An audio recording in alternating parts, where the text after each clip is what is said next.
សួស្តីបងប្អូនទាំងអស់គ្នាថ្ងៃនេះយើងមកធ្វើវីដេអូមួយដែលបងប្អូនសនំបងថាបងពណ៌911និង011យើងមិនចូលគ្នាទៅលាបទៅចេញពណ៌អីខ្លះអញ្ចឹងបងប្អូនទាំងអស់គ្នាណាយើងមកមើលទាំងអស់គ្នានឹងការធ្វើពណ៌911និង011សិតសឹងថាជាប្រភេទពណ៌ប្រាក់គាត់ថា011ជាប្រភេទមេប្រាក់ហ្មងណាពណ៌911វាคล้ายចេញជាមេប្រាក់ហើយនេះវាចេញជាបាច់ផ្សែង8វិញអញ្ចឹងយើងមិនចូលគ្នាទៅ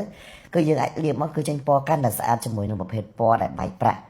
ហើយក្នុងការលាបនេះបងប្អូនណាយើងត្រូវការលាងសរសៃសក់នេះឲ្យឡើងដល់ level 9มันអាចខំពណ៌ជាប់បានល្អជាមួយនឹងប្រភេទពណ៌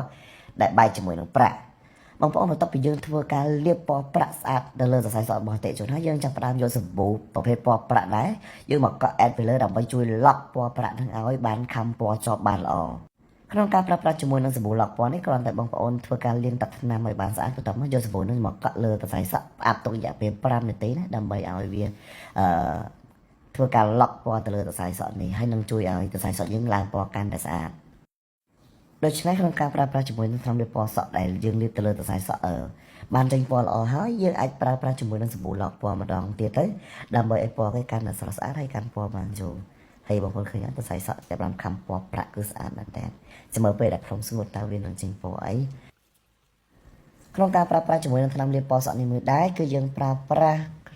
បរិមាណ011មិចជាមួយនឹង911នោះគឺ50ស្មើគ្នាបងប្អូនណាឥឡូវនេះយើងមកធ្វើការជូតសរសៃសក់ឲ្យបានស្អាតយើងនឹងធ្វើការផ្លុំសក់ជូនដល់អតិថិជនតែម្ដងបន្ទាប់ពីយើងធ្វើពណ៌នេះហើយយើងនឹងចេញវីដេអូពណ៌ផ្សេងទៀតសម្រាប់បង្ហាញជូនដល់បងប្អូនទាំងអស់គ្នា